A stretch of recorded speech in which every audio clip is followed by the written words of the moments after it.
क्या सचमुच एक छोटी सी मशीन पूरी इमारत को हिला सकती है? क्या निकोला टेस्ला के पास ऐसी मशीन थी जो पुल और टावर को भी गिरा सकती है? और क्या यह केवल एक एक्सपेरिमेंट था या दुनिया को हिला देने वाली कोई रहस्यमयी ताकत? आखिर यह मशीन क्या थी और कैसे काम करती थी? नमस्ते सबको, मैं हूं हर्ष और आज की इस वीडियो में हम एक ऐसी मशीन के रहस्य के बारे में जानेंगे जिसे इतिहास ने अर्थक्वेक मशीन नाम दिया। कहानी की शुरुआत 1890 के दशक के मध्य से होती है, जब न्यूयॉर्क का मैनहट्टन इलाका तेजी से डेवलपमेंट की ओर बढ़ रहा था और विज्ञान का केंद्र भी बना हुआ था।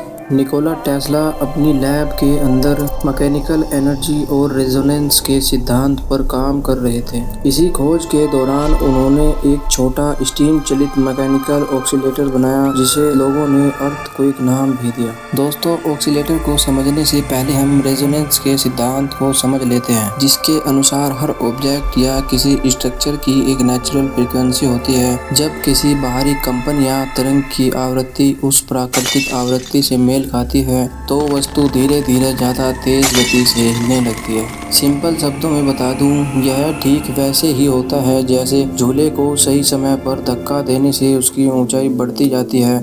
टेस्ला के इस ऑक्सीलेटर का आकार महज एक ईंट के बराबर था और वजन भी कुछ ही पाउंड का था। आकार में भले ही यह छोटा था, लेकिन इसकी शक्ति बिल्कुल असाधारण थी। टेस्ला ने इसे इस तरह से डिजाइन किया कि यह बहुत ही सटीक फ्रीक्वेंसी पर कंपन पैदा कर सके। यह कंपन इतना सटीक होता है कि यदि किसी धातु के खंभे या किसी संरचना की प्राकृतिक अनुनाद यानी कि नेचुरल रेजोनेंस से मेल खा जाए तो वह धीरे धीरे अधिक तेज गति से हिलने लगेगी और भूकंप का एहसास होने लगेगा। 1898 के आसपास की बात है, जब निकोला टेस्ला अपने मैकेनिकल ऑक्सीलेटर को न्यूयॉर्क के मैनहट्टन में स्थित अपनी लैब में ले जाते हैं और इसे असली स्ट्रक्चर पर आजमाने का फैसला करते हैं। उनकी लैब एक बिल्डिंग में थी जिसका लोहे का ढांचा था जो सीधे जमीन और आसपास की इमारतों के ढांचे से जुड़ा था। टेस्ला ने सावधानी से अपने ऑक्सीलेटर को एक मजबूत लोहे के खंभे से कसकर बांध दिया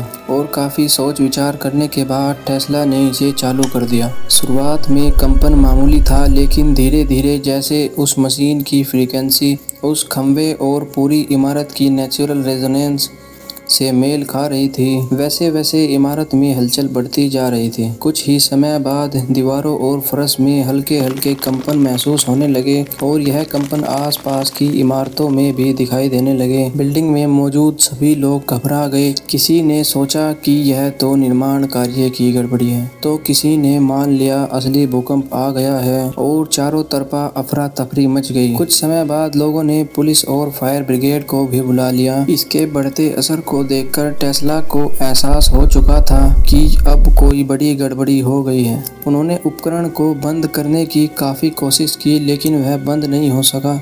अंततः उन्होंने एक हथौड़ा मारकर मशीन को तोड़कर बंद कर दिया और टेस्ला ने बाहर निकलकर मजाकिया तौर से कहा कि अगर यह मशीन सही जगह और सही समय पर इस्तेमाल की जाए तो पूरे ब्रुकलिन ब्रिज को गिरा सकती है। उनके इस बयान ने मीडिया और जनता की कल्पनाओं को भड़का दिया। असलियत में ब्रुकलिन ब्रिज गिराना इतना भी आसान नहीं था, क्योंकि ब्रुकलिन ब्रिज का स्ट्रक्चर उस समय इंजीनियरिंग का एक नायाब नमूना था और टेस्ला ने इसे सिर्फ मजाक में कहा था। टेस्ला कोई खतरनाक हथियार बनाना नहीं चाहते थे, बल्कि वो रेजोनेंस की ताकत को दुनिया को दिखाना चाहते थे।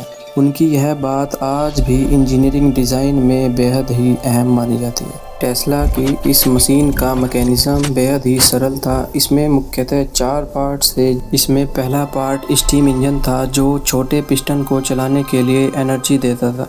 दूसरा पार्ट पिस्टन और क्रैंक सिस्टम था। पिस्टन आगे पीछे तेजी से चलता था, इससे नियमित कंपन यानी कि ऑक्सीलेशन होता था। तीसरा पार्ट ट्यूनिंग मैकेनिज्म। इसमें एक सेटिंग थी जिसमें कंपन की गति यानी कि फ्रीक्वेंसी बहुत सटीक रूप से बदली जा सकती थी। चौथा और मुख्य पार्ट माउंटिंग प्लेट था, क्योंकि यही पार्ट मशीन को संरचना से अटैच करता था ताकि कंपन सीधे स्ट्रक्चर तक पहुंच सके।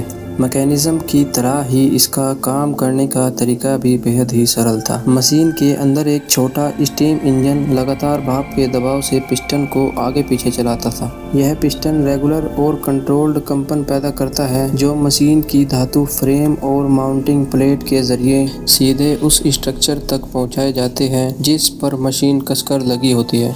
हर स्ट्रक्चर, चाहे वह लोहे का खंभा हो या पुल हो या इमारत हो, सबकी एक प्राकृतिक कंपन गति होती है जिसे नेचुरल रेजोनेंस फ्रीक्वेंसी कहा जाता है। टेस्ला का ऑसिलेटर इसी फ्रीक्वेंसी को बहुत सटीक रूप से मैच करने के लिए ट्यून किया गया था। जब मशीन का कंपन संरचनाओं और नेचुरल फ्रीक्वेंसी से मेल खाता है तो छोटे छोटे कंपन समय के साथ जुड़ते जाते हैं और तीव्र गति से बड़े कंपन के रूप में बढ़ते जाते हैं। कुछ ही मिनटों बाद यह कंपन इतना अधिक हो जाता है कि इमारत का ढांचा या फर्श दीवारों पर महसूस होने लगता है और लोगों को भूकंप का एहसास होने लगता है, जबकि यह एक कंट्रोल्ड और मैकेनिकल इफेक्ट होता है। टेस्ला की इस अर्थक्वेक मशीन के मामले में विज्ञान और अफवाहों के बीच का अंतर काफ़ी दिलचस्प है। वैज्ञानिक दृष्टि से उनका मैकेनिकल ऑसिलेटर एक वास्तविक और प्रभावी उपकरण था जो रेजोनेंस के सिद्धांत पर काम करता था और केवल उससे जुड़ी हुई संरचनाओं में ही कंपन पैदा कर सकता था। यह पूरी पृथ्वी को नहीं हिला सकता था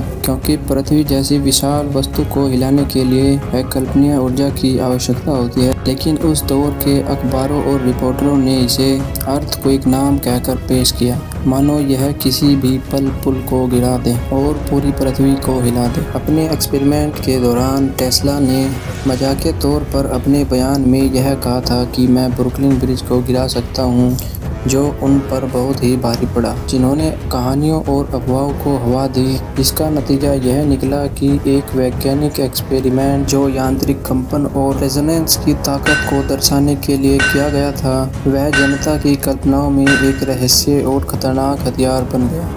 टेस्ला का यह एक्सपेरिमेंट बहुत ही लाजवाब था। टेस्ला के इस एक्सपेरिमेंट से हमें यह भी सीख मिलती है कि विज्ञान की शक्ति अगर सही तरीके से समझी और इस्तेमाल की जाए तो चमत्कार कर सकती है, लेकिन अगर उसे तोड़ मरोड़ कर पेश किया जाए तो वह डर और भ्रम का कारण भी बन सकती है। मैं उम्मीद करता हूँ दोस्तों मैंने इस वीडियो में कुछ जानकारी तो ज़रूर दी होगी टेस्ला की। अगर यह वीडियो आपको पसंद आई तो वीडियो पर अपना एक लाइक ज़रूर दें और चैनल को सब्सक्राइब करना ना भूलें।